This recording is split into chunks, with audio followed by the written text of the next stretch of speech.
ನಮಸ್ಕಾರ ಸ್ನೇಹಿತರೆ, ಕರ್ನಾಟಕದ ಪ್ರಸಿದ್ಧ ಹಾಸನಾಂಬ ದೇವಸ್ಥಾನ ಓಪನ್ ಆಗಿದ್ದು ಅಕ್ಟೋಬರ್ 9ರಿಂದ 23ರವರೆಗೆ ದರ್ಶನವನ್ನು ಕಲ್ಪಿಸಲಾಗಿದೆ. ವರ್ಷಕ್ಕೆ ಒಮ್ಮೆ ಮಾತ್ರ ಬಾಗಿಲು ತೆರೆಯುವ ಈ ದೇವಸ್ಥಾನದ ಪ್ರಸಿದ್ಧವಾದ ಕಥೆ ಏನೆಂದರೆ, ಇಲ್ಲಿ ಇಟ್ಟಿರ್ತಕ್ಕಂಥ ನೈವೇದ್ಯ ಪ್ರಸಾದ ಯಾವುದೇ ಕಾರಣಕ್ಕೂ ಹಾಳಾಗಿರುವುದಿಲ್ಲ ಹಾಗೂ ಇಟ್ಟಂತಹ ದೀಪಗಳು ಸಹ ಸದಾ ಉರಿಯುತ್ತಾ ಇರುತ್ತವೆ. ಮತ್ತು ಇಟ್ಟಿರ್ತಕ್ಕಂಥ ಹೂವಿನ ಹಾರಗಳು ಹೂವುಗಳು ಕೂಡ ಬಾಡಿರುವುದಿಲ್ಲ. ಇದೀಗ 1 ವರ್ಷದ ಬಳಿಕ ಅಕ್ಟೋಬರ್ 9ರಂದು ದೇವಸ್ಥಾನದ ಬಾಗಿಲು ತೆರೆಯಲಾಗಿದ್ದು ಎಲ್ಲವೂ ಕೂಡ ಹಾಗೆಯೇ ಇರುವುದನ್ನು ನೀವು ಗಮನಿಸಬಹುದು.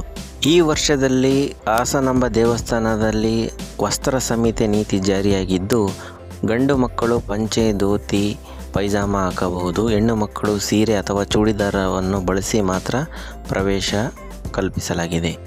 ದರ್ಶನ ಪಡೆಯಲು ಅನೇಕ ಜನರು ಮೂಲೆಗಳಿಂದ ಲಕ್ಷಾಂತರ ಜನರು ಆಗಮಿಸುವುದರಿಂದ ಇಲ್ಲಿ ದರ್ಶನದ ವಿಶೇಷ ದರ್ಶನ ಹಾಗೂ VIP ದರ್ಶನಗಳನ್ನು ಕೂಡ ಕಲ್ಪಿಸಲಾಗಿದೆ. ಮೊದಲನೇ ದಿನದಂದು ದೇವಿ ನಿರಾಭರಣವಾಗಿ ದರ್ಶನ ಸಿಗುತ್ತಾಳೆ. ನಂತರ 2ನೇ ದಿನದಂದು ಜಿಲ್ಲಾ ಖಜಾನೆಯಿಂದ ಆಭರಣಗಳನ್ನು ತಂದು ಅಲಂಕರಿಸಿ ದರ್ಶನಗಳನ್ನು ಕೊಡುತ್ತಾಳೆ.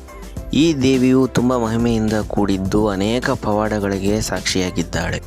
ಈ ದೇವಸ್ಥಾನ ಸುಮಾರು 12ನೇ ಶತಮಾನದಲ್ಲಿ ಹೊಯ್ಸಳ ಕಾಲದಲ್ಲಿ ರಚನೆಯಾಗಿದ್ದು ಅಂಬ ಅಥವಾ ಶಕ್ತಿ ಎಂಬ ಹೆಸರಿನಿಂದ ಕರೆಯಲ್ಪಡುತ್ತಾಳೆ. ಹಾಸನಾಂಬ ಅಂದರೆ ನಗುಮುಖದ ದೇವಿ ಎಂದು ಅರ್ಥ ಬರುತ್ತದೆ. ಪುರಾಣಗಳ ಪ್ರಕಾರ ಸಪ್ತ ಮಾತೃಕೆಯರು ವಾರಣಾಸಿಯಿಂದ ಹಾಸನದಲ್ಲಿ ಬಂದು ಅದರಲ್ಲಿ 3 ಮಾತೃಕೆಯರು ನೆಲೆಸಿದರು ಎಂದು ಇತಿಹಾಸ ಹೇಳುತ್ತದೆ. ಅತ್ತೆ ಸೊಸೆ ಕಾಟದಿಂದ ಸೊಸೆಯು ಬಾಗಿಲು ಹಾಕಿಕೊಂಡು ಒಳಗಡೆ ಇರುತ್ತಾಳೆ. ನಂತರ 1 ವರ್ಷದ ನಂತರ ಬಾಗಿಲು ತೆರೆದರೆ ಹಾಗೆ ಇರುತ್ತಾಳೆ ಎಂಬ ಪುರಾಣದ್ದು ಕೂಡ ಕಥೆ ಇದೆ.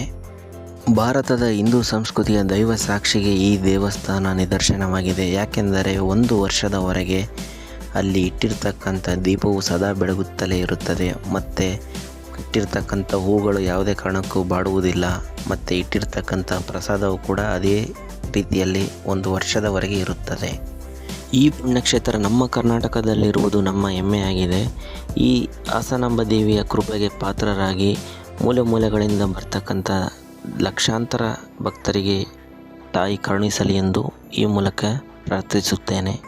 ಒಮ್ಮೆಯಾದರೂ ಹಾಸನಾಂಬ ದೇವಿಯ ದರ್ಶನ ಪಡೆಯಿರಿ ಎಂದು ತಿಳಿಸುತ್ತಾ, ಈ ನಮ್ಮ ಮಾಹಿತಿ ಇಷ್ಟವಾದಲ್ಲಿ ನಮ್ಮ ಚಾನಲ್ನ ಲೈಕ್ ಮಾಡಿ, ಕಾಮೆಂಟ್ ಮಾಡಿ, ಶೇರ್ ಮಾಡಿ.